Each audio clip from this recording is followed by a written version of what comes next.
And welcome back, Internet.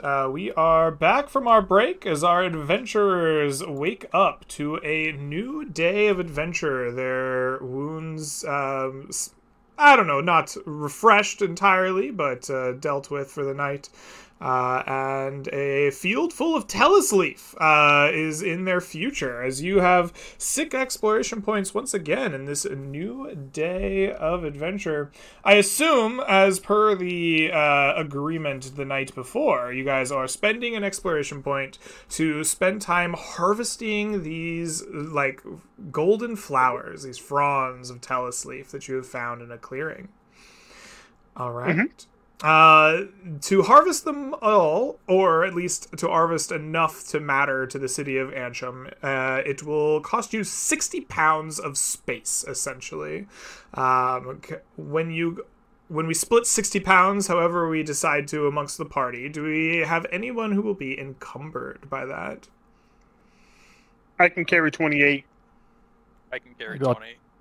I got 22, so we're perfect. All right. I also have space for 24. All right, perfect. Then you spend a long morning harvesting these plants, pulling them out of the ground, carefully packaging them up in your bags until they are ready to burst, and you will turn them back into Ansham as best as you can. Excellent. Now, that has cost you 1 exploration point to start the day, and we are at 5, and you are in the heart, the middle of the Mistwood. What do you guys want to do for the day, and who is going to lead us on this next phase? Are you okay if I move us, guys? Sure. All right, we're gonna move slightly closer to Ansham in case of emergencies. All right. I carefully move us northeast. Talon takes you northeast through this Mistwood, leaving the heart of the forest and into more familiar areas, perhaps places where few may range at time to time from Ansham. As you pick your way through the dense vegetation and gloomy shadows of the forest, Talon, I would like for you to roll me a D100 for an encounter while I subtract your 1 exploration point. Because you are a ranger. And he did say carefully. Yeah, excellent. And he did say carefully, so I will subtract a 2nd exploration point. D100 minus 10 will get you a 45. Let us see what a 45 will roll. In the Mistwood encounter table. Talon, as you are skulking your way through the forest, you also get this kind of shiver down your back as you're moving through. Go ahead and roll me a surprise check at advantage as we see some potential monster fights coming our way. It's pretty good. 9. Oh, very good. Very well, we have seen a 9 before. We know that allows you to roll for a potential surprise round on the enemies. You all stand in the forest, and you see appearing and disappearing off and on 2 ghastly images. Ghost-like hunters with bows and bowie knives in hand. They will be kind of searching, hunting their way through the forest underbrush. Everyone, roll me stealth dexterity checks as a group. We'll try to hit DC 13. Yeah. Oh my, that I don't even need to do the math. You are creepy and stealthy and moving carefully. You all set yourselves up, having spotted these ghostly apparitions, these rangers through the forest.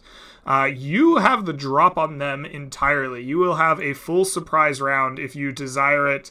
I would like for us to roll into initiative as we did before. And I just want to make sure exhaustion specifically is minus 2 to all rolls. Does that include initiative as well? Let me just read you the exhaustion changes. It's any D20. I believe it is all D20 rolls. Damn, dude. Is it not? Exhaustion. Just When the got character it. gains level exhaustion, they receive a -1 penalty to all attack rolls, skill checks, and saving throws. Is not initiative. Oh, Oh no. No, I shorthanded D20 when I said it, but officially, according to the rules I wrote, attack rolls, skill checks, and saving throws is where the penalty will go to. Okay, then I have a 12, not a 11. Or a 13, not an 11. Alrighty then. Let me roll their initiative real quick, and let me pull up our turn order and sort it. Blondie, you said you are a 12. Let's just change that right. 13. You are a 13. Let's just change that right now. And we'll just go in order of fast people. Talon, you have the drop on them, leading your way through the favored terrain. You set this up perfectly. What do you do? Alan, like, gets a little bit away from everyone else, so that way it's harder to hit him. Mm-hmm. Lamau. And takes a shot at the lead one right here, the closer one to me. Absolutely. You do so. 21. damn. With a 21, you definitely hit. You have surprised him very effectively. Go ahead and roll me damage. You do 7 piercing damage as your bow strikes into this, like, slightly incorporeal, ghastly form. And you see it's, like, look down at its chest in surprise and shock as the bow strikes it. Yeah, I pointed at Gorefield like he did it. Blondie, you're the next to move in this surprise round. What will you do? Blondie's going to race up. I think that's 30 feet. And then he is going to rage. And as he does, let me see if I have anything that is special. I don't think so. Okay. That's as far as I could run up. So he's going to toss a dart at the same one that's currently damaged. All right. 17 will definitely hit. And this is not including rage damage, so it's going to be 5 points of piercing damage. 5 more points of piercing damage. Your dart flies through. He wasn't even looking for your dart. He was staring at his injured chest, and he is most definitely bloodied by your attack. Into my turn? All right. Elflord, McGee, and Gorefield, you act at the same time. Simultaneously, you get to ambush these people. What do you do? You can go first. I let if you the want. scrawny wizard go first. All right, based. I move in front of Talon, blocking any potential revenge shots against him. As I magic missile twice on this guy, once on the unbruised guy. Oh! All right. We've seen this time and time again. Suffer 7 on the right guy. All right. Your Glock. Bang, bang. Yeah, your finger Glock just shreds this ghostly apparition. It has not had the opportunity to read your detective stories. It knows not the power of the finger gun, and it dies before it even has a chance to realize what's going on. This other one, though, it's learning fast. It's like, oh, damn, that one's gotta go. All right. Gorefield, you patiently waited for the finger guns. What do you do? Gorefield as being pointed, the one to be the one shooting, I should say. He's gonna look towards Talon. He's gonna pull out his new shiny bow, show it off for like 5 seconds until he gets jealous, and I will let an arrow loose. All right. You son of a bitch. That is a 23. That definitely hits. For 6 points of damage, you bloody this creature. And I will hide behind the wizard and Talon. The Congo line in the wrong direction. Excellent. As the conga line forms, the creature is no longer surprised. It throws up its like fish hook or like Bowie knife in its hand. It like slides its bow on its back. It prepares itself. As it's doing this, Talon, what do you do? I nudge the wizard with my hip to get him to like duck down so I can shoot over him, and then like nothing happens, and I just kind of like kick him in the back of the shin to like shoot over. Like get away. Down and forward 15 feet. Does a 15 hit? A 15 will in fact hit this creature. Oh, wow, 2 hits in 1 combat. It's special. Wow. For 5 points of damage, you do not fell this creature, but you bring it to the brink of death. Death's door itself beckons. And once again, I look at Gorefield like, wow, that was a nice shot. Alright. You just see blood dripping off my hands from my new bow. It's like, The Skulk was the next to go, though. After being peppered by missiles and peppered by arrows, it is going to float its way forward. 5, 10, 15, 20, 25. It gets all the way up to the recovering wizard with the finger guns. It knows the real threat. And it raises its Bowie knife to attack you. An autograph, huh? Indeed. It wants your autograph worth a 25 to hit. That'll do it. All right. Please take for me... I'm dead. Oh my god. Really? oh my god. Please take for me 8 points of slashing and 3 necrotic damage. Yeah, I halo, spin over myself as I go down. All right. What is your maximum hit points without wounds? I'm not dead. Oh, okay. I see. Okay, very good. Yeah, he just ragdolled. All right, you go to the ground, ragdolling over yourself like a Halo character that you've also written about and spread through the kingdom. Oh, my meat shield! At the end of that turn, the Skulk There's a DNR is on my back. able to blink ethereally invisible. And disappears from sight. Blondie! Shit! Hey. It is your turn as you see it fell your new companion and then disappear. What do you do? Hops over here, and he is going to take out 2 clubs, and with his main hand, he's going to attack the square right in front of the dead wizard. Alright, you're going to attack that square. It's going to be a disadvantage, but it will not matter. Your 18 strikes something. Go ahead and roll me damage. This is going Strikes to be... the wizard in the head. Thank you. Kill me. With 8 points of damage, you strike this thing, and it blinks back into sight for just a moment. But then you see that it has fallen dead at your feet. There is no more need for combat, as this ghastly creature is no more.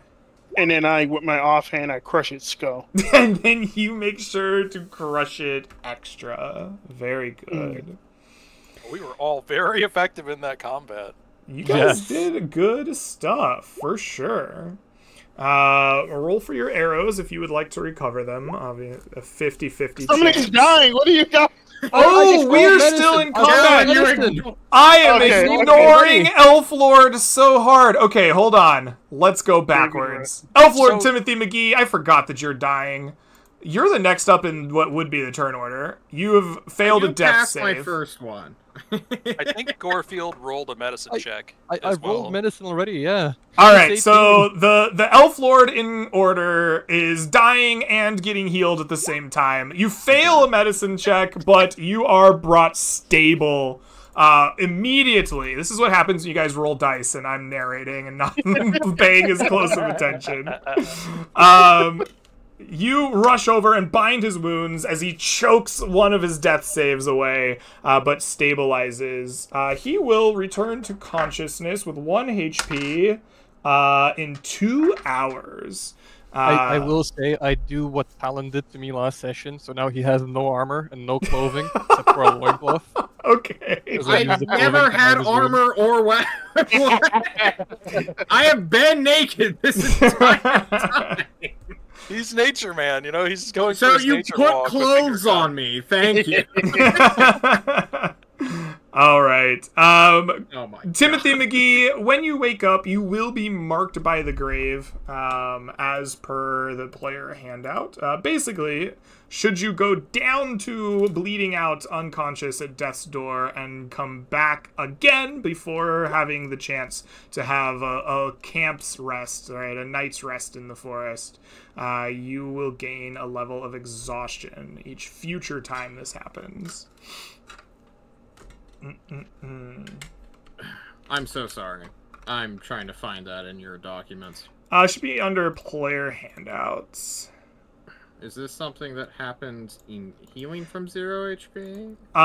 Correct. When you go down in combat to 0 HP and bleeding out, and you come back, you become marked by the grave, and then in the future, that combat day, while you are considered marked by the grave, you gain exhaustion each time you come back from being downed, until you rest for the night, in which that condition leaves you. And then you get to get another free one before the condition comes back. Understood. Mm-hmm. So I don't track anything right now, right? You currently are simply marked. You do not gain exhaustion yet. You're just, in 2 hours, you will wake up with 1 HP, feeling good, but also marked by the grave. So, do you guys like short rests? Yeah, I was gonna vote we short rest. If we short rest, Greg, will he come back? Yes, absolutely. We can absolutely have him come back. Before we spend any time short resting, you guys were just moving. You weren't discovering. This is a moving gun. Yeah. All right. So you finish. Yeah, you essentially finish moving after taking some time, and then you can short rest. Gorefield, you bring up a good point. These ghostly apparitions do, in fact, kind of like decompose into these mercury-like beads, these silvery beads touched by the ethereal plane. Please roll me 3d8. Oh, wrong command. Roll 3d8. You find 14 gold worth of these, like, ethereal beads, these, like, magical components of whatever drives these skulk creatures through the woods. They are, in and of themselves, like, not magical or, spell components, but people will buy them and use them for something back in town. That you are sure. Excellent.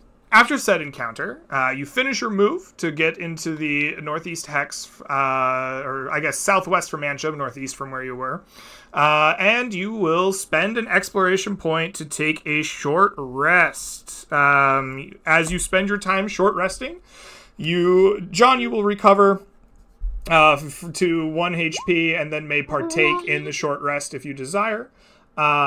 All of you can gain any spells or class features, like Arcane Recovery here, that are associated with a short rest in the player's handbook. You may also spend up to 1/2 of your hit dice total rounded up to regain hit points. One question for you, Greg. Yes, sir. I've never needed it this bad because normally I have a lot of HP.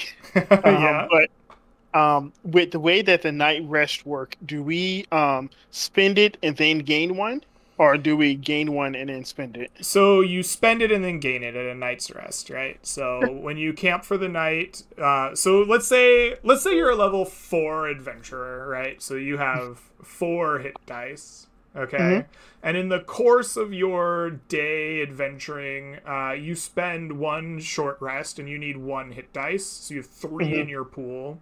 And then you do a lot of fighting before the night. And when you camp, you decide, I really want to spend 2 to regain hit points. So you would have 1 in your pool after you spent them at night.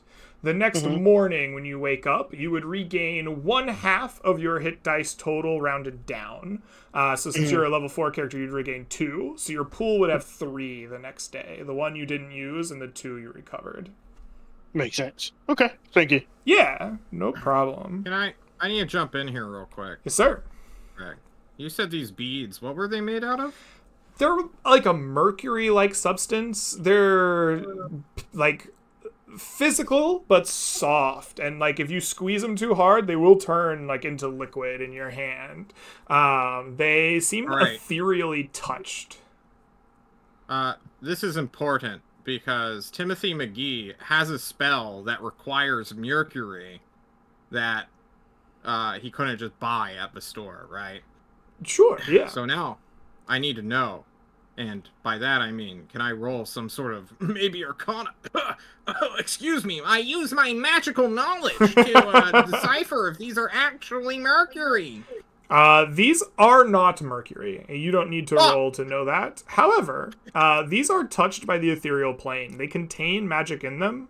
They are close enough to mercury that you could substitute them for a spell component. Guys, I have great news. We can finally put shit on a disc. Last time we find something, yeah. If the party agrees, you may take 3 castings worth of these mercury-like beads and put them in your spell component pouch. This will reduce the number of gold from 14 to 11. Yeah, that's fine. Sure. That's good. All right. As a ritual, does it still expend? Yeah, material components are expended in rituals, yeah. You just take the time it takes to cast plus 10 minutes, right? So an hour 10. And then verbal somatic material is the same like rule set regardless of ritual or not ritual. Yeah. Well, all right, the spell does nothing. I mean, you can still carry heavy stuff. It's good. No, it's... Yeah. It's good to have extra cash. We need to be an hour away from something. And then You need to cross a river or like a ravine or something. Yeah. All right. All right. Good meme. Excellent. So, party, you rest up. You abscond with some mercury. You find your way back to like fighting shape at the very least. And you're still kind of in the middle of the day. Well, maybe you're later in the day than you expect. I have you down to 2 exploration points. Is that right? It looks small, but I think it is. Yeah. We started off using 1, and then we used 2 to move, and then we used 1 more for rest. Perfect. So yep, that tracks for me. Excellent. Perhaps it's getting later in the day. You are close to the feet of Ansham in a new part of the forest, at least for this adventure. What do you do as you... Or I guess, who's leading us for this last part of the day? Could I go next? Sure. I feel like Gorefield feels like we haven't accomplished enough, I feel like. So we need to scavenge for food and water just to be able to prolong our adventure just a little bit longer. Okay. So we will spend 1 exploration point to scavenge. You say you were scavenging for rations.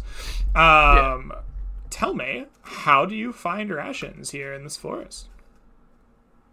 I reckon we have a ranger, we have a wizard that has crazy range, we have a wolfman who can smell things from afar, and we have a cat. We're a party of hunters. Can we try and hunt elk or other creatures? You may absolutely attempt to hunt down your food. You try to track down a small game trail. You follow the like flights of birds. You hunt to the best of your ability. Hunting to me sounds like it's probably a survival check. I will allow survival wisdom or survival dexterity, I think. Both of those seem appropriate for hunting. I would love to use my dexterity then. All right. So close. That is an 11. I believe we have already discovered that the Mistwood has a DC of 12. So you are unable to have a successful hunt. Perhaps you kill a small couple of birds, but you do not find the prerequisite amount of game to refill your party's rations. All right. Well, we are down to our last exploration point of the day. Who is next to become party leader for this phase? It's either me or Timothy.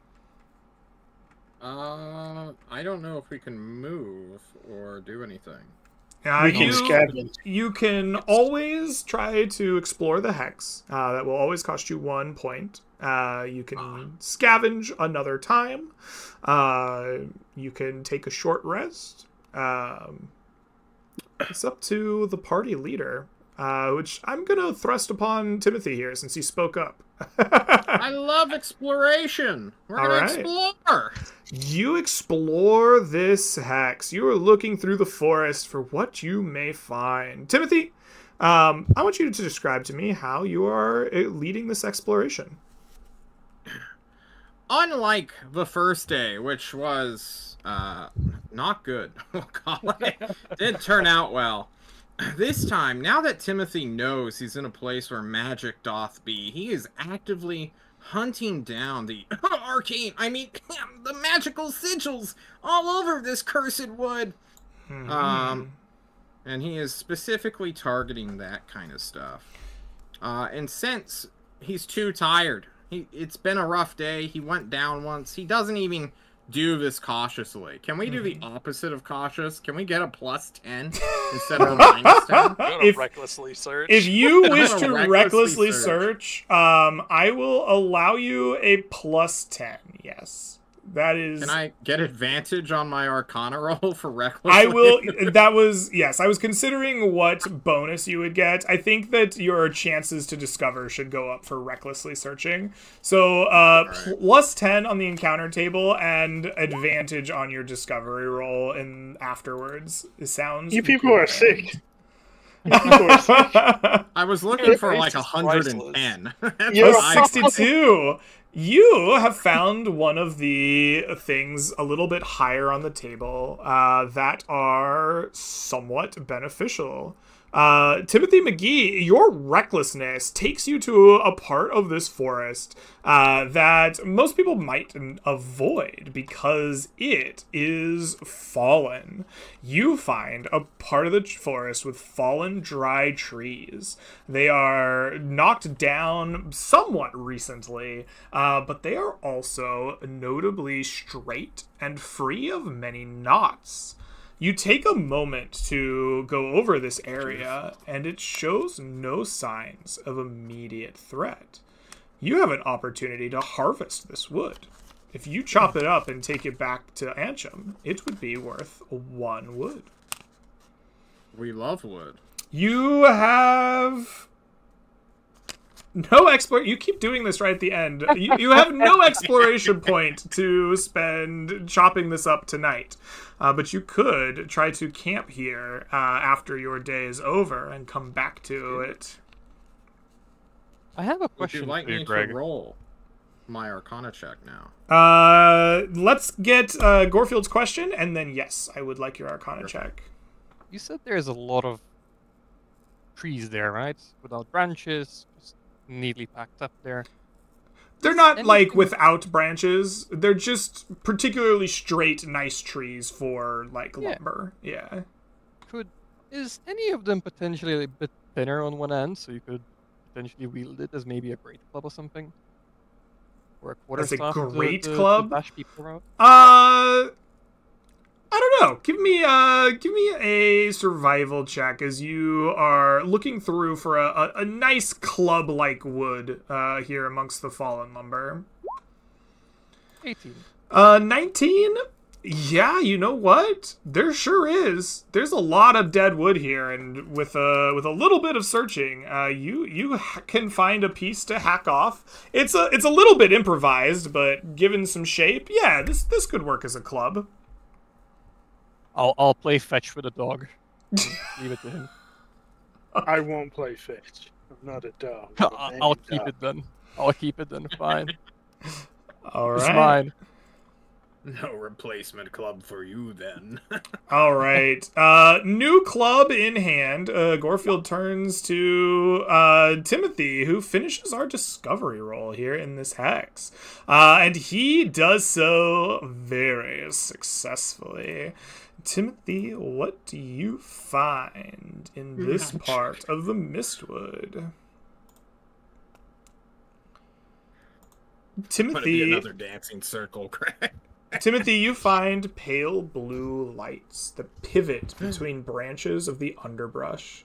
The lights dance for a moment, and as you follow, they drop amidst a dark and moist moss that grows over a small hole in the forest floor. As you creep closer, looking past the moss and clinging spider webs above the hole, you notice skeletal remains, their flesh rotted away long ago. And as you're about to turn away, the light glints off a familiar hue. There's gold down there. What do you do? Is my party with me? Yeah, I mean, you're leading the party, essentially. But, yes, you could turn to your party here, should you desire. I call out, "What's that over there?" And then I go into the cave. Just to give them a spook, you know? You shout, "What's over there?" And you soy dive into the hole. You've canonically become a 6'5" elf. You unfortunately do not fit all the way down this hole. As you kind of get stuck halfway through, cobwebs and moss clinging to you. As you reach down into this hole, grasping for gold, the pale blue lights glow. I want the light more than the gold. Okay, you reach for the lights. You find that you're reaching not towards just dancing lights, but towards the eyes of the remains, as the lights glow in their eyes, and as you reach for them, it reaches for you. A skeletal being bursts out of the ground with Timothy McGee, and it wants your blood. I want everybody to roll me initiative as you are fighting the ghost lights. I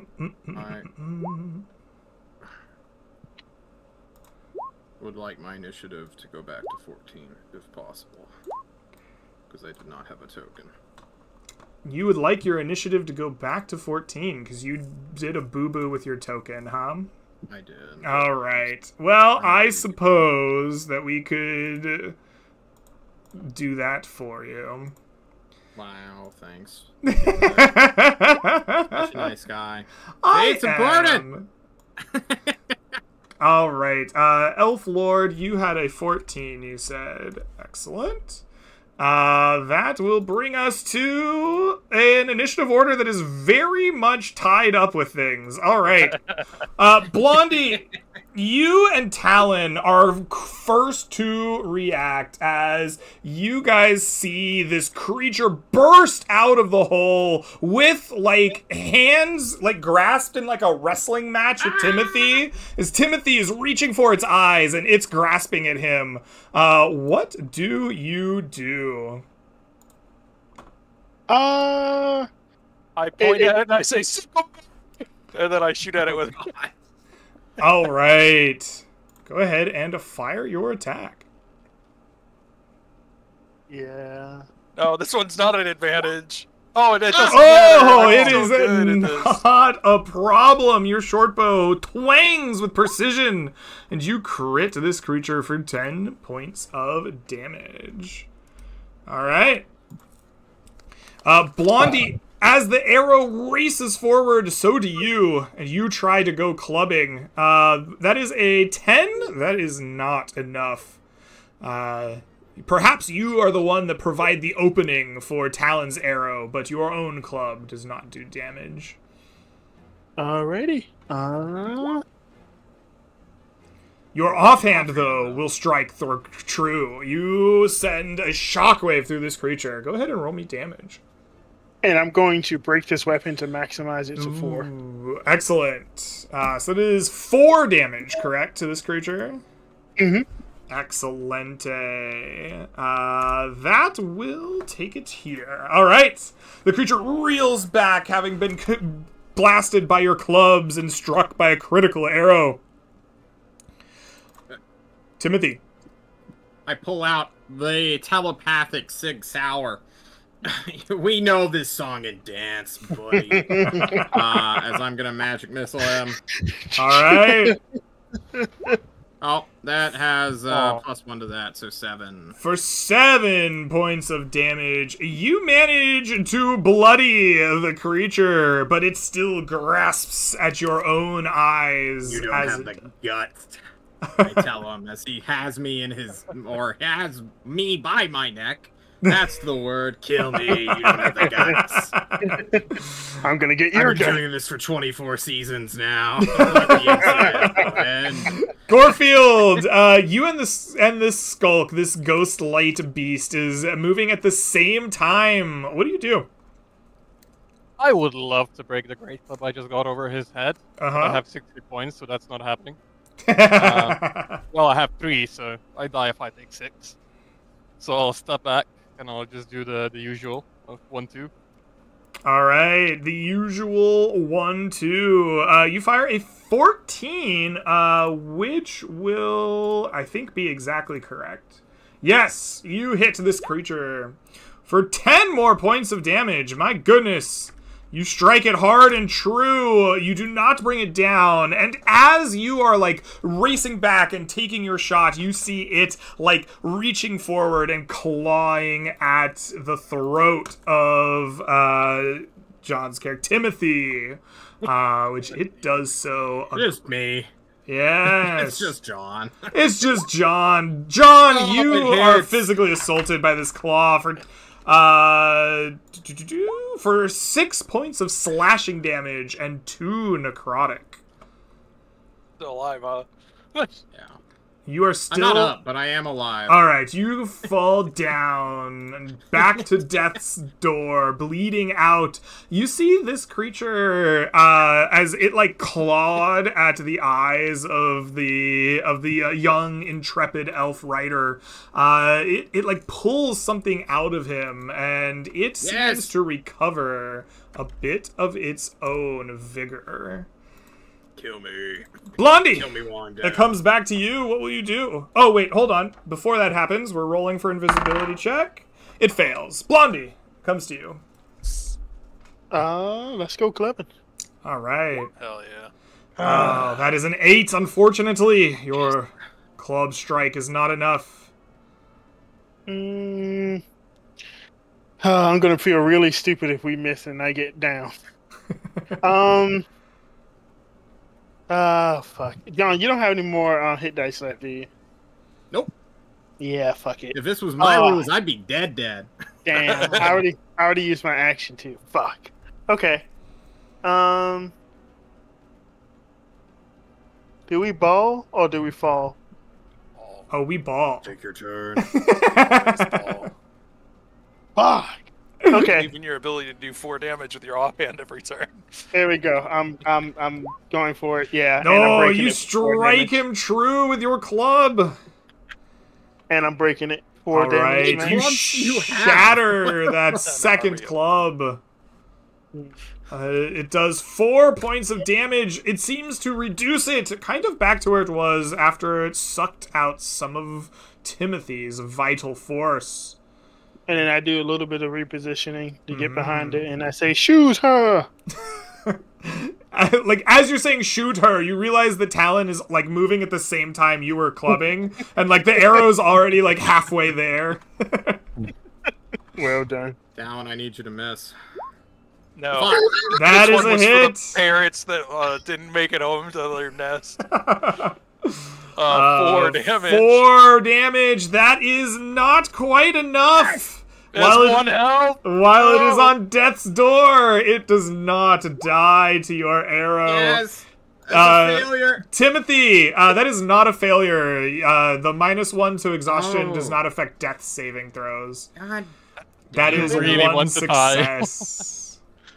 If you son of a gun. Please attack me while I am prone. I beg of you. Do it, coward. Do it. You won't. The creature and Gorfield will act at the same time. Gorfield, what do you do? I miss. You 14 hits, right? 14 is AC, yes. Is that a 14 proper? Yes. Okay, the 14 hits. For 8 points of damage, you will kill the creature. The bloody bow will take its life, but before the creature dies, it acts on the same initiative you do. John, you want it so bad. Highs or Get lows? me an advantage. Crit. Highs or lows, Come John? on.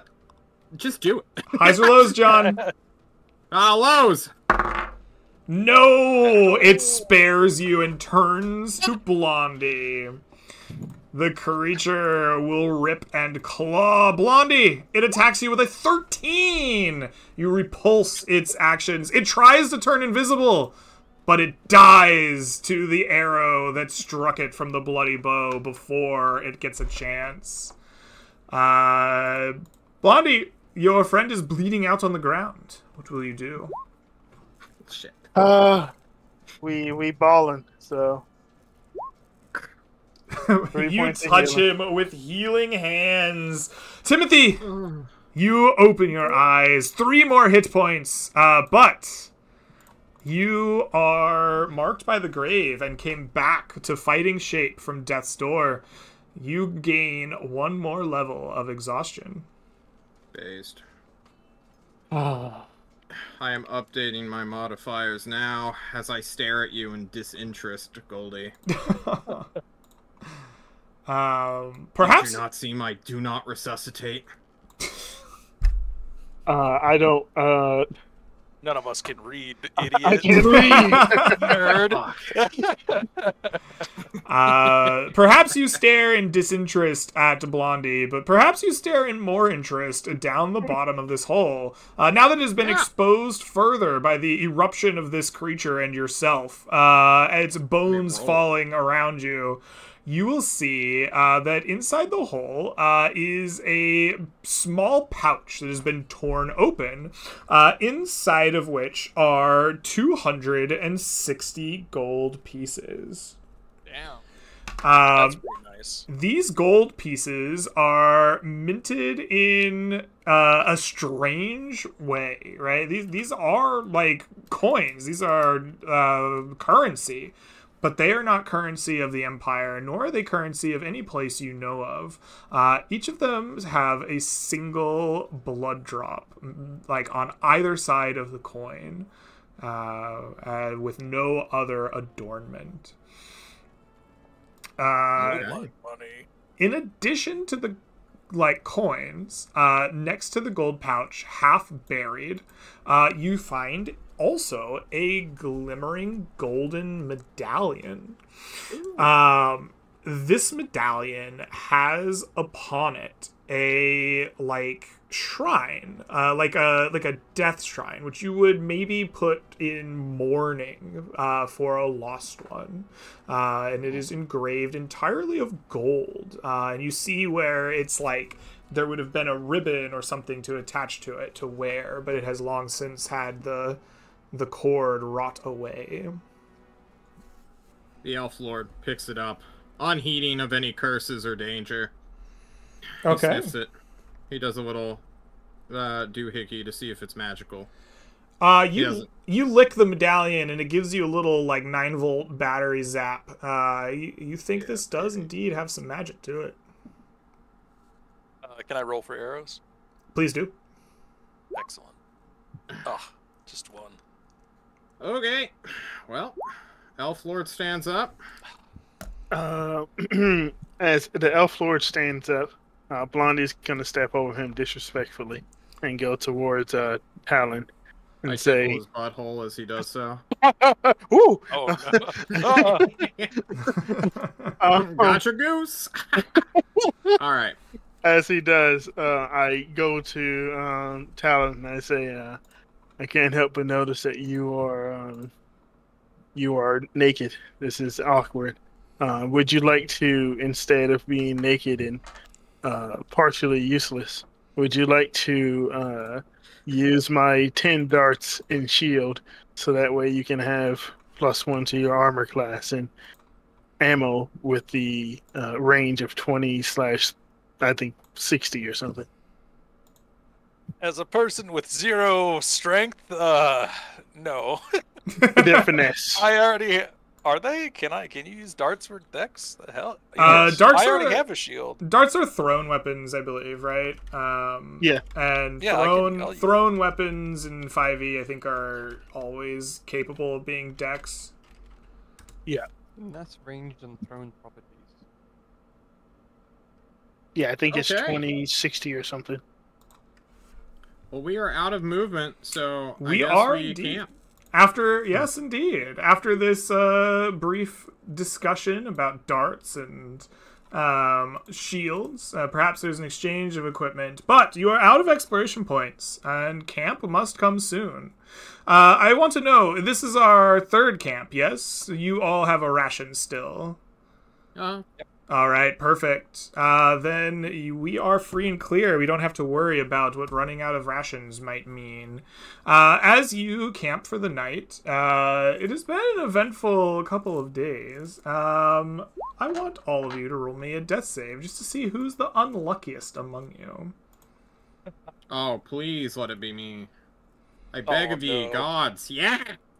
11, a 7, a 5. Oh my goodness. Why Why me I again? Why? already did it! Come on! No, no.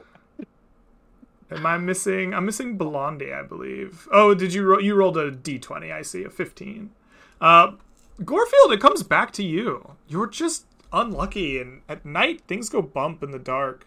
This night at camp, what is Gorefield doing while the party attempts to rest? He's just sitting, rumbling. It's fucking Monday again. It's like every time it's me, it's just like the Monday never ends this time around. You know, it's been like 4 days and it's still Monday. It's always Monday, man. Jeez. Yeah. All right. Well, you sit in the dark forest, and things tend to go bump in the night around you.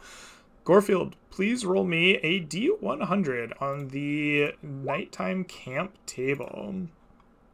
All right. Oh, that is a D100. All right. Yeah, baby! Let's see. The camp encounter table 91 to 100. The party is visited in the night by prophetic dreams. I want each player to make a wisdom, int, or charisma saving throw. Your choice.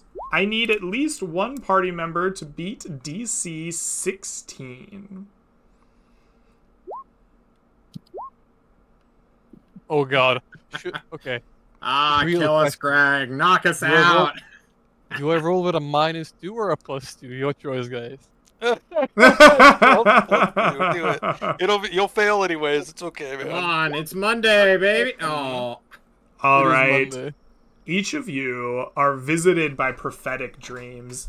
Each of you feel like they just might have revealed you a secret or the path to a nearby quest, but no player succeeds. You are just in indecipherable, like, maelstrom of energy, and you wake up drenched in a sweat in the middle of the night. How could all 4 of you fall asleep at the same time? And those prophetic dreams, they probably weren't even real, because standing over you, ready to strike, are the monstrous, mystical forms of hooded, crone-like ghosts that have snuck up on you in the campsite.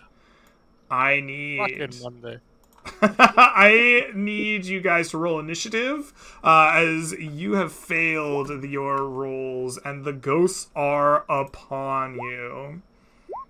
How many times do we need to Oh my God. do we need to teach the lesson to these guys? This is the 3rd time in a row. wait, quickly, Greg. Yes, sir? Do we benefit from the long rest? Not This yet. matters for my spells. Nope. Okay. 10-4. Alright, do I have everybody's initiative? It appears that I do! The first to go is... You guys consistently beat these things ass in initiative. The whole party goes before them. Talon! I either roll at the top of the order or the bottom of the order. There's never been an in-between. Fair enough. For me. I will run around this, pull out a dagger, and shank it in the side. Alright, you whip around this thing. In a cold sweat, you have the upper hand somehow, and Shank, go ahead and... Don't sneak up on me! Why is my stream not on the right? Oh, there we go. Uh-oh.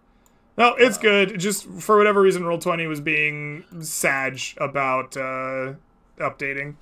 Alright. You know, I was talking earlier about slouching, and as I find myself sliding out of my chair. You strike this creature true with your dagger, dealing 5 piercing damage to it. And it is not feeling very good about that. Gorefield and Blondie, you act simultaneously as any good cat-dog pairing should. What do the two of you do as you wake up in your cold sweat? Blondie. Go ahead. Sorry, go ahead, Gorefield. No. But what I was going to do is going to rely on what you were going to do, because Blondie's going to, as he triggers his rage, he's going to reach out a clawed hand and say, "Brother, hand over that great club." I'll drop my bag and everything, and I'll be like, "Fuck this, you're on your own." As I disengage and run 60 feet, you can grab the great club if you want. Alrighty. As he does, I am going to trigger my second and last rage of the day. I am going to grab the great club, and I am going to smash. Alright, you grab the fallen club from the pack and rage. You swing with all your might, but you cannot strike this creature. That's it? Alright, Gorefield sprinted away, dropped his pack and everything. Are you, like, did you bring your bow with you, or are you just zipping out of there? No, my bag and everything is on the floor. I have my bow strung around my shoulder. Do you take a pot shot as you sprint away? I disengage, not to provoke You attacks. disengaged, correct. That was your action. I did hear you say that. Alright, Timothy, it comes to you. I do the Turkish shooter with my final spell slot, which I on the guy next to Talon, who I can't let die. Talon is not allowed to go down. The most disapproving shooter of all time. The top guy suffers 11. Oh boy, That's a really good one. He drops all the way down to death's door. He is all but dead. I stand here looking at this man and saying, "You know what to do. Shoot Horo's character." Yeah, shoot me, yeah. He's running away. He has something to live for. You know I'm staying here to fight. Bro, I have 3 HP. If he hits me, I'm dead. I want to do a persuasion check and fail. So you super fail that well, actually, hold on. This is technically... You rolled a 3, this thing rolled a 4. You made a persuasive argument, but that means that you must be a threat. And this thing looks to you. Yes, exactly. And tries to claw you down. With a 13. Does that hit you? You know, I don't have any armor on, so what do you know? Yeah. Alright. Please take 7 slashing and 4 necrotic damage. Can I have you re-roll one of those dice so you can max roll, please? I need you to roll higher, Greg. No, I need you to max unfortunately, you cannot. You drop back to death's door, the cold embrace you've come to love so much. But you know what? You made a persuasive point. So after this thing hits you, it does decide... Yeah, this guy's got it going on. He's gonna go 5, 10, 15, 20, 25. He floats over this rock 30 feet. And then he tries to turn invisible. Which he fails to do. This creature here at death's door, though, it's been hit by a dagger in the back. It's been hit by a club. It's the dagger. The sharp sting of metal gets this thing's goat. It swivels around towards Talon and strikes at you with its claws. With a 23, they sink deep, dealing 5 slashing and 3 necrotic damage. I'm still alive, baby. Yeah. All right. For now. At the end of its turn, it also tries to turn invisible. And it succeeds. This one blinks into invisibility, whoosh, vanishing from your sight. Talon, you just got clawed and it disappeared in front of you. What do you do? He's like, where did it go? I think last time it just stayed still, so he's gonna try to shank the spot in front of him. All right. You may like, I'm gonna attempt. get ya. You may attempt to shank that spot at disadvantage. Whether that's I can't feel like I'm hitting it. yeah, whether you're shooting the wrong spot or you just missed, you don't know. But your attack is fruitless. Gorefield, Blondie, you're both acting at the same time. What will you do? Just to double check, the day hasn't changed yet. My bloody bow is +1, correct? Correct. I am trying to kill my pursuer as I. Oh, you crit him with the bloody bow. Excellent. Such poor damage. Huh? Such poor damage. Such poor damage indeed. That is 9 points of damage. It is enough to bloody the creature, though, that is pursuing you. I would like to run 30 feet away, but obviously there's no map. Yes, you have found the corner of the map. Okay, we will just, you know, like mark a little. Yeah. Let's mark a little like +30. Sick. All right, Blondie, you're acting at like the same time as this bowstring goes off, and Gorefield is hoofing it further and deeper into the forest. I am going to drop the Great Club, pull out 2 clubs, and I'm going to also use my main hand to attack the same spot that Talon just attacked. Okay. Go ahead and roll to hit. You swing certain that your attack will hit, and it does not. This creature does not seem to be in the same square as it was before. I will step here. Okay. And then I am going to attack. I mean, you could. No, that's. This spot. All right. Go ahead and make a roll to hit. You 8. swing, and once again connect with nothing. Whether you missed or it is not there, you're not sure. That's it. Timothy McGee, I need a death saving throw. Out of curiosity, does that death medallion do anything? Like, give me disadvantage Are for this death save, you potentially? wearing the medallion of mourning? For sure. Okay. The medallion of mourning. Let me pull this up. In the ghost lights. You mentioned it had grave thing. While I'll take a disadvantage. While worn, the medallion makes the wearer feel closer to the dead and dying. When their hit points would fall to 0, the wearer can make an offering to death. If accepted, the wearer falls to 1 hit point instead and gains 5 temporary hit points. Once the medallion is used in this way, the gold turns to lead and it becomes a mundane medallion. Would you like to make a devil's bargain? No, I want to die. All right. You roll a death save instead, and it is successful. Please mark 1 success. Damn it. All right. All right. With that, it is the creature's turn. We'll deal with this one first. It pops back into the same plane as you. Well, we have... Yeah, sorry. Okay. Oh, Shindaru. Oh no. And it will make a attack at you at advantage as it does so. Will a 14 strike you, Talon? You got the shield, right? It will just strike my AC. It will I don't just have armor touch your anymore. AC. Ooh. Please take from me 6 I'm slashing and 5 necrotic. All right. You fall unconscious and on death's door as well, joining your companion there. The second one will continue to float forward. It has 30-foot movement speed. Hold on. It was in this square, right? You can make it directly. 5, 10, 15, 20, 25, 30. All right. So it is going to float and dash to get right up next to you. Like, try to be spooky in your eyes, Gorefield, but it cannot attack.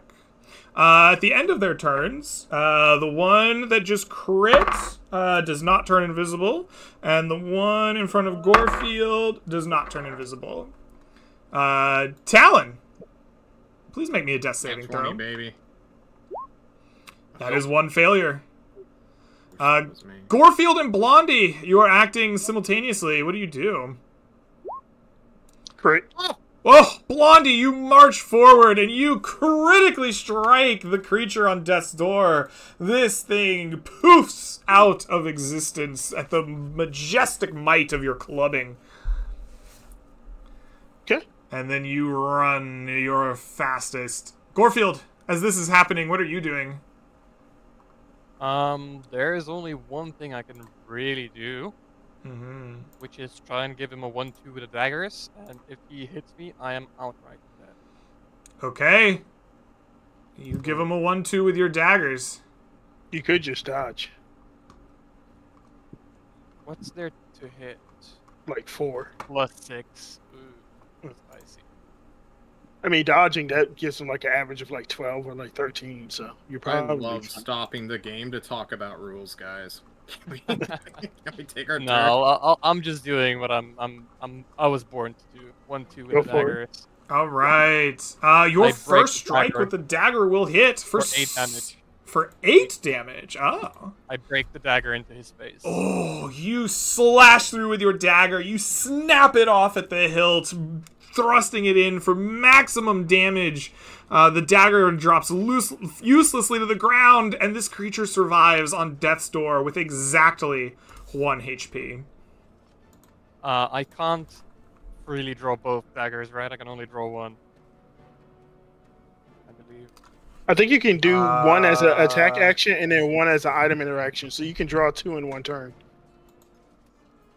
Because you can always draw a weapon That as is a part of your attack good action. question. What exactly? So drawing a weapon as part of your attack action is a thing. I don't actually know. It's happening in real time.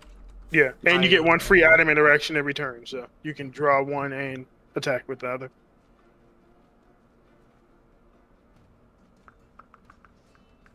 Are you gonna let me make a second attack, Not Greg? for Or every- you normally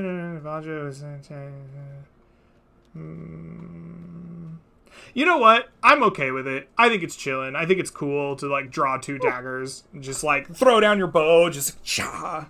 I think this is cool. Yeah, do you it. know what? Hell You know what? yeah. I'll make it easy for you guys. I'll claw at his face with a bonus action. Oh, even better. Vicious claws. All you need to do is hit. Is that a 13 or a 14? Sorry, it should be. No, that's a 13. You're Your- proficient with your claws, right? Your claws do not It's based on penetrate Ah, the creature. It does not go down. Elf Lord Timothy McGee, I need you to Alright. make me a death saving throw. Roll a 20 Greg. to save us all, John. No. I instead want to offer you a devil's bargain now, okay? Hmm. Greg, I know being incapacitated means no action. I know I'm technically unconscious, but what does unconscious really mean? As I want to argue to you that Elf Lord McGee, let's just say he suffers 2 death failures as he chucks the medallion limp-wristed towards Talon so that he can instead make a devil's bargain, while I get closer to death anyway. Would you accept this?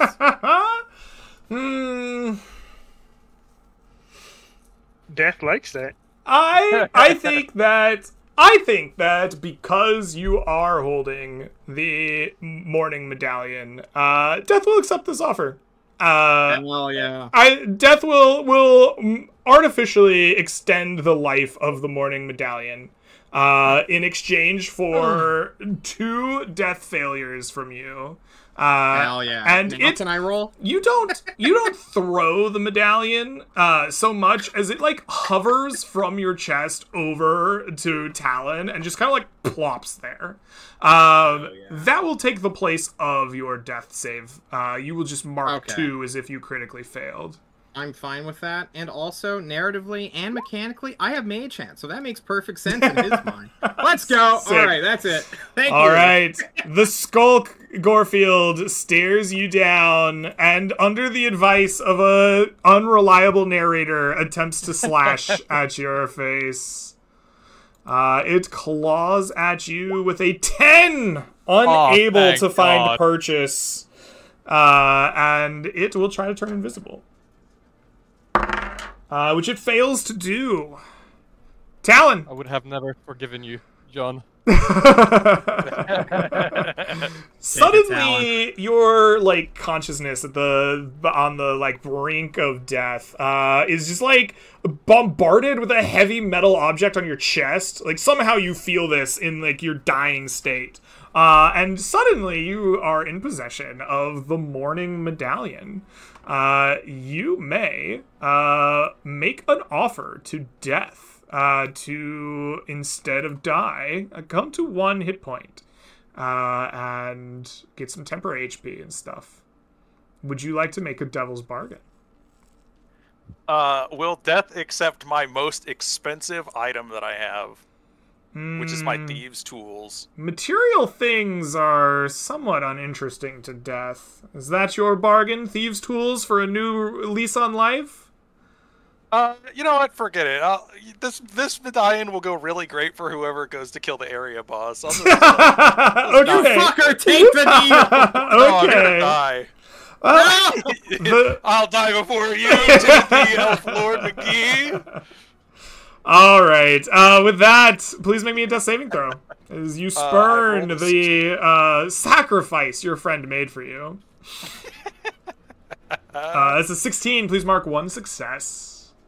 Gorefield and Blondie, you're staring down the last bit of this creature. What will you do?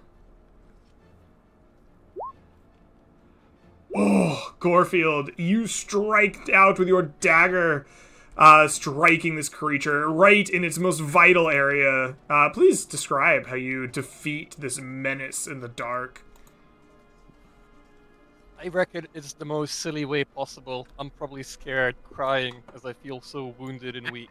As I fall down on my ass and limply extend my dagger in front of me, the creature tries to hit me and just falls on top of my dagger. Oh, just momentums himself. Oh.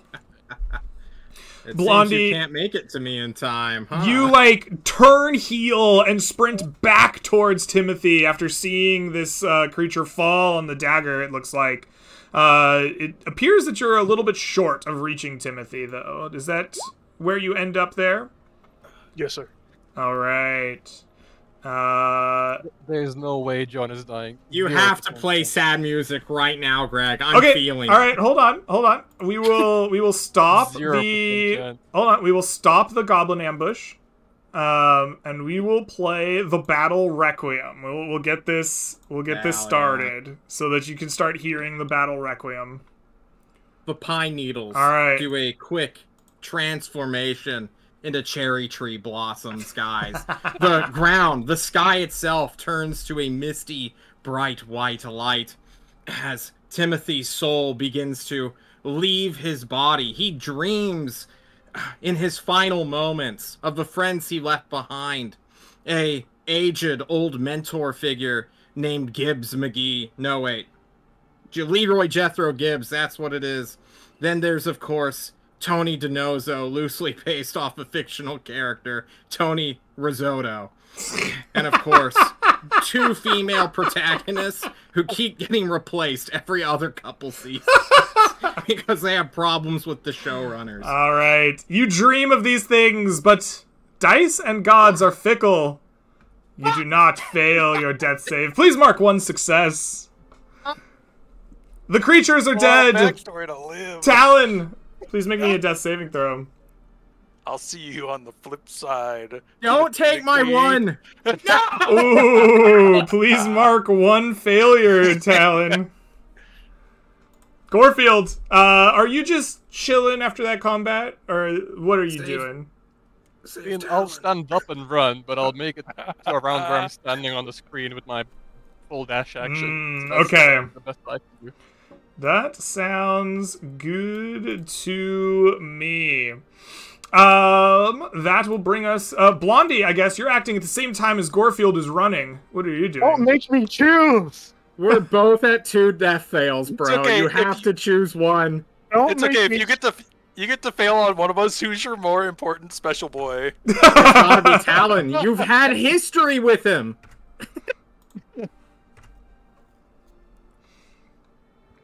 All We right. did go clubbing once or twice. Yes. Yeah. Oh, Blondie, you race up to your friend, the man that has adventured with you on more than one occasion. You commit medicine, and he continues to bleed out. Oh. Not like this. Man, help! Elf Lord. Not like Alright. this. With that, it is Elf Lord Timothy McGee. Yes. Oh, we did it, gamers. Corn, you owe me $10. Ah, feels good. Despite the best efforts of both gods and men, Elf Lord Timothy McGee falls dead. No longer savable without some kind of magic to bring him back from beyond the veil. Talon, you teeter on the brink of life and death as your friend Blondie just desperately tries to stop the bleeding from the claws. Please roll me a death saving throw. It's very selfless of me to die so that you guys can both hit level 3 instead of just level 2. Oh, Yes. Oh, you gain 1 success. Is that 3? That's 2. I think he's at 2 and 2, correct? Yeah. Twitch chat, I do actually want my character to live. I'm just, memeing Unlike on John. John. 'Cause it's funny. Yeah, I'm memeing on John. Yeah. Gorefield and Blondie, I guess you guys are both acting at the same time. Gorefield, it's going to take you a minute to, run up there. Blondie, are you doing a medicine check again?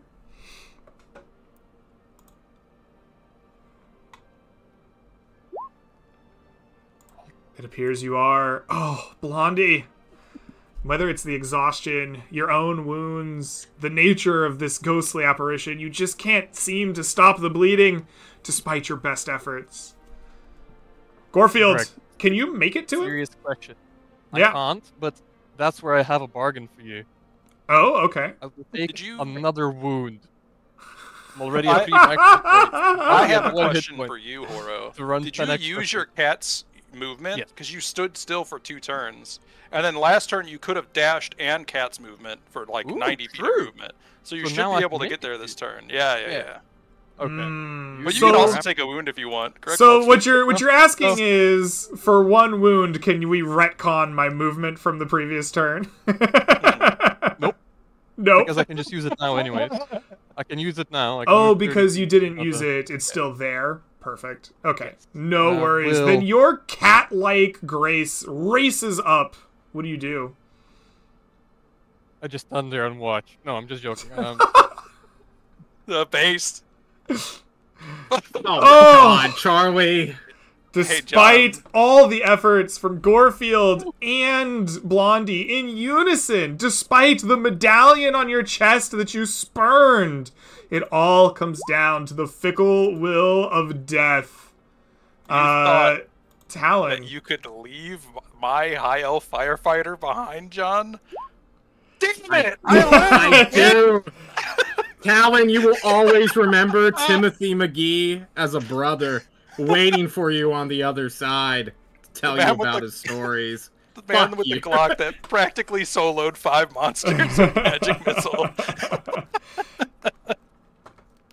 never Gorefield, seen D&D Blondie, players once you try. scramble as together, trying to bind wound after wound after wound, And finally, whether through your own actions or perhaps the divine providence of death, the bleeding stops and your friend stabilizes in front of you. You know the danger is past. He will see the morning to come. What do you guys do? What is the reaction of Blondie? Like you are in the thick of this. What are you feeling? I'm working on Timothy because he's not gone yet. Oh, I pump as much as I can, as much nature magic that's in my body, and I roar out to Sylvantis to attack them because they won't let me go. Well, No. that is happening. Can I loot his body, please? I don't know. Father! I don't know if you were gonna be allowed to loot the body while Blondie is there, like pumping druid magic into him. Yeah. It feels pretty Yeah, pretty tough to get in there and snatch some coins. Take my spell book. But alas, despite your efforts, despite your cries to Sylvantis, they seem to go either unheard or unable to be fulfilled. And Timothy's lifeless body still lies there, despite the magics you pour into him. I lift up my hands covered in blood and gore, and I have a panic attack. Oh no! I just sit there looking down at the body of this weird elf guy who kept screaming about his novels, and I thought he was just so goofy. I just wanted him to go back to anchor him. I didn't want him to die. Yeah. You feel a misty hand on your shoulder. Whisper, "Let me go. It's not your fault." To traumatize you further. Have a heart attack right now. Oh my goodness! I sit like that for like 5 minutes, I think. Mm-hmm. All right. Well, I suppose that while Blondie is recovering, Gorefield, if you wanted to loot the body, now would be the time. Yeah. So while he was trying to recover him, I looted Talon's body first, and then, Get a nice shiny medallion. Yeah, Talon, I don't think there's anything you can do to stop him from taking your stuff while you're knocked out. What does he find on your body? I have 20 pounds of Tellus leaf, a bunch of darts, a makeshift shield, a dice set, some oil, thieves' tools, a hooded lantern, a bedroll. I take all but 2 arrows. Take 27 arrows. Thank you. Okay. You take a gold worth of arrows, you bastard, and I have a pouch of 29 gold and a dagger. No, I leave you everything else. I just take your arrows. That's All good. right. Okay. After some opportunistic redistribution of arrow wealth, the party will have to get itself together. Eventually in the night, Talon, you will recover 1 HP. You would be marked by the grave, or I guess you had already gone down once this day, right? No, this is the first time I've This is the gone first down. time. Okay, so you would be no. marked by the grave. But you're Yeah, this gonna is the first time. you're gonna get a camp.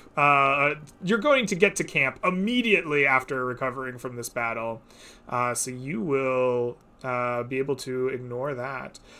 Everybody's going to camp here. It's like 9:20. We are like 1 hex away from Ansham, and we have a dead party member. Do we want to like take a break here? Say our goodbyes to John and try to get 40 minutes of adventure out of the way? Or should we narrate the camp, like getting back together for the night, you guys rest up, and we move the 1 hex into Ansham and end the session? I'm fine with ending the session. I Yeah. think this is a good point. We did a surprisingly lot, Mhm. just like wandering around like psychopaths, honestly. We like Yes. that. All right. Well then, everybody who is alive, you put yourselves together. You get the benefits of camp. You eat your last ration, consume that. You may recover all of your spells and class features associated with a long rest in the player's handbook. You also will gain the opportunity to use any hit dice that remain in your pool to recover HP lost. And then at the end of that, you will get the 6 exploration points. We won't worry about that because I believe we are just moving back home to Anchum, which is 1 hex away at this point if we move northeast. And you will also regain hit dice that you could use in this next day of adventuring. Talon, are you leading the party? This is the forest, after all, your favored terrain. Yeah, but what if I let it recklessly? I Do it. I'm joking. Do I'll Do it. carefully lead us back to Anthem. No. Last time we did it carefully and we still hit the freaking worm. All right. Go ahead and roll me a D100 minus 10 for your final encounter check of the day, of the session. A 48 in the Mistwood. You have rolled a creature. A familiar creature.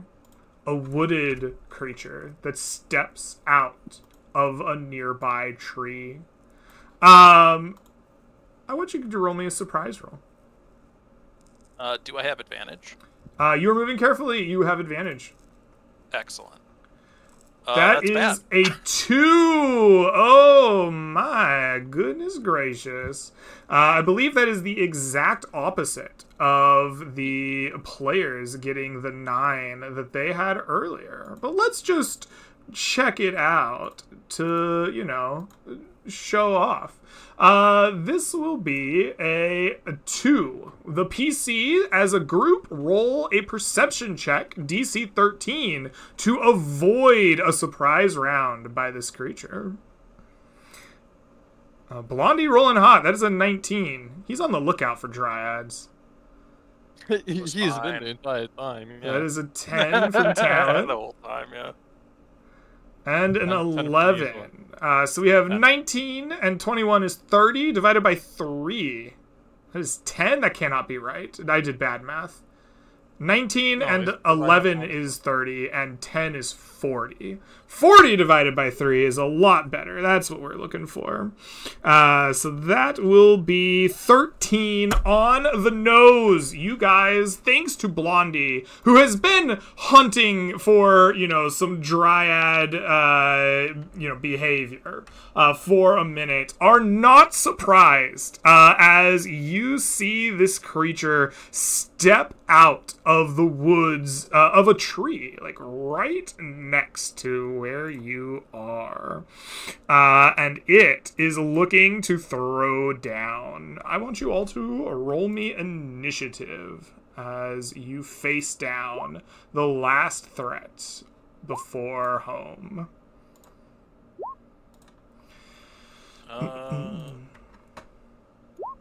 There we go. All right. Elflord, you're gonna have to go. Sorry about that, my friend. Elflord Timothy McGee, you are dead, but Blondie, you are the first to move. Go ahead and tell me what happens as you see another dryad step out of the trees, dark, infested, just as twisted as the one that you were charmed by before. So I rage and I wordlessly yoink the great club from Gorfield's bag. And Okay. I'm going to bring it crashing down upon this creature's head. All right, you rush forward, rage-induced, great club in hand. Go ahead and roll to hit for me. I'll use this just because it's the same. Oh my god. Woo! That is a 23. That will hit. And I'm going to break it, so it's going to do 6 plus the max damage dice, so 8, so that's 14 points of damage. Dang! You rip into this creature with a massive blow, putting your whole rage into a single strike. The great club that was improvised shatters, and it leaves the dryad bloodied and stunned for but a moment. And as I do, I yell out, Timothy!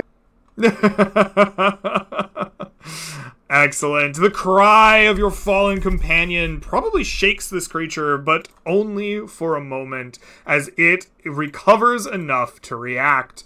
It is terrified a little bit of how ferocious that was. And you know what it does when things are ferocious? It asks people to help him out. It slides over towards our elven warrior over here as the bow it sees at your side is getting ready to be knocked.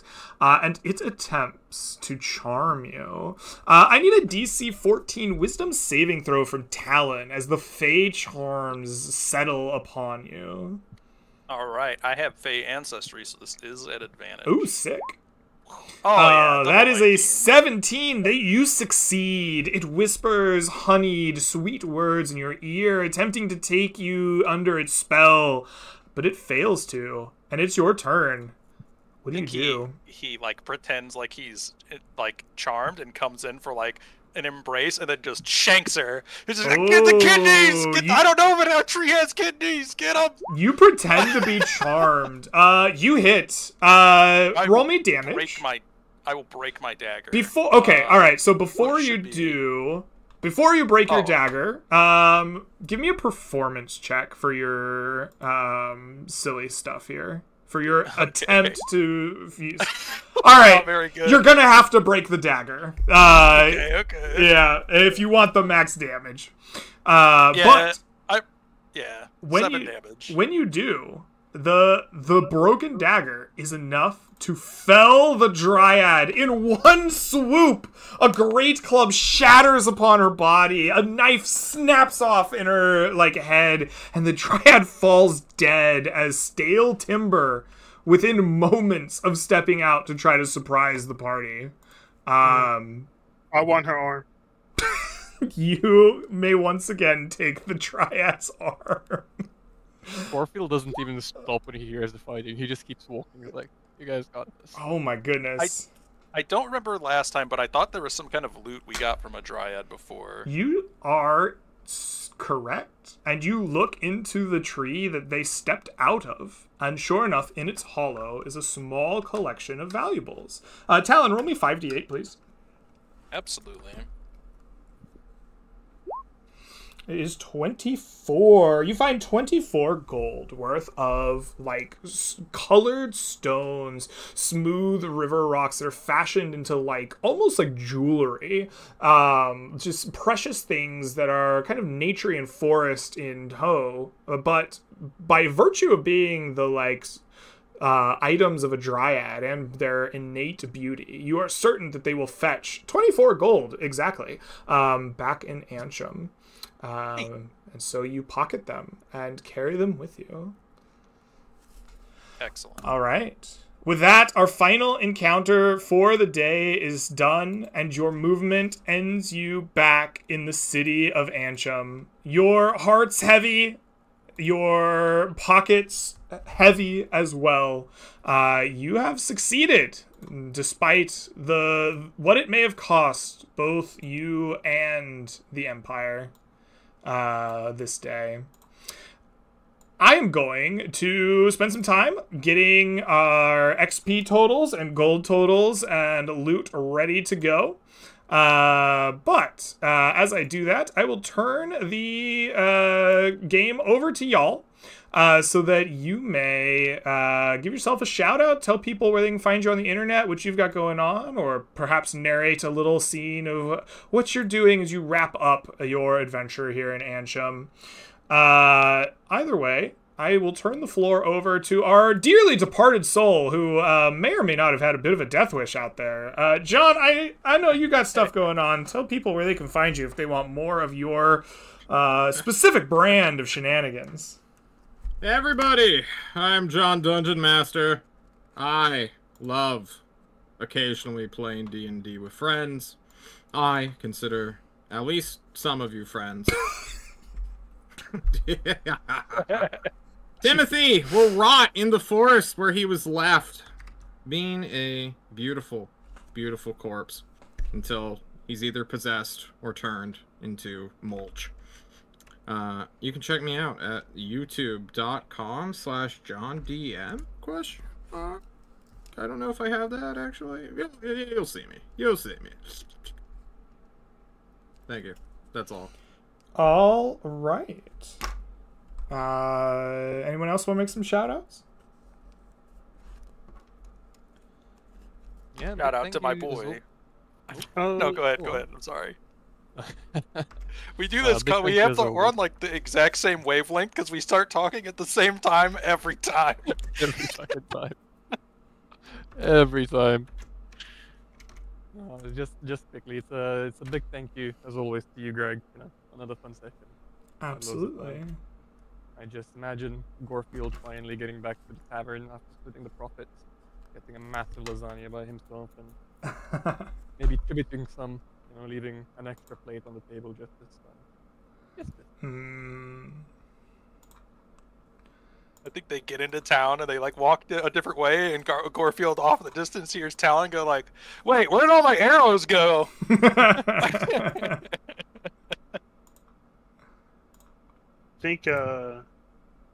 I think Blondie's been working through some stuff with the whole, afraid of trees thing. So, it was a great relief because, the god where he got his divinity from was Cervantes, which is like the great hunter. So, he's all about nature. So there's been a particular tree that Blondie's been doing his best to fight the fear and basically go in front of and pay homage to his distant father and try to commune with him. And as he comes back into town, he doesn't speak to anybody. He just goes straight to the tree and he just kind of sits and thinks. Okay. And meditates. All right. Well, with that scene of Blondie meditating under a great tree, we will wrap up our session here. I would like our surviving members to each take home 317 experience points each. 317. I would also like for you all to take home 106 gold pieces. 106 gold. We also have 2 new items that we can roll for should people desire them. We have the Bloody Bow. This bow grants increasing +1/+1 for each enemy or thing, creature killed by the bow during a day. The bow does come at a cost of starting you with a wound when you attune to it. Would anyone like to take the Bloody Bow? Yeah, you want to put your name in the draw, Talon? I would roll you for it. You want to do a roll off for it? Okay, I'm down. All right. I didn't know if it was a cursed item or not, because if it's cursed, I generally let whoever. It's not cursed so much as it's a magic item with a drawback. Okay. When you attune to it, it requires that you take a wound to use, and then it always has this like magical benefit. Okay. Even at +0/+0 extra, it's still a magic item for purposes of overcoming resistances, and it has the ability to increase in power. Sounds good to me. Okay. Ah, Oh no! Oh, Talon by 1 will take home the Bloody Bow. It is yours. And that leads us with a twice spurned golden medallion of mourning. This will allow you to make a devil's bargain when you would drop to 0 hit points and drop to 1 instead, as well as gain some temporary HP should your bargain be accepted. Would any of the 3 of you like to roll for the medallion of mourning? Yes.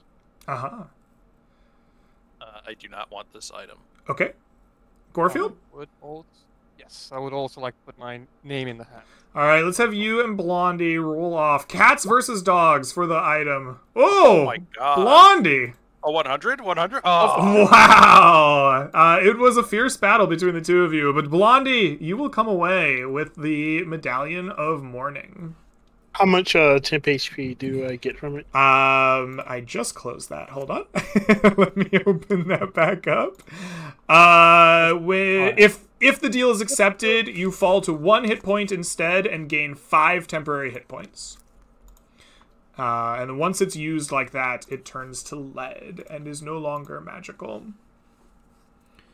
All right. Well, thank you very much, everyone, for a very interesting session out in the mists. I hope that everyone had a very good time. I always do, subjecting you all to my machinations. But for real, I enjoyed it. I hope you guys did too. Thank you all for coming and watching in the chat.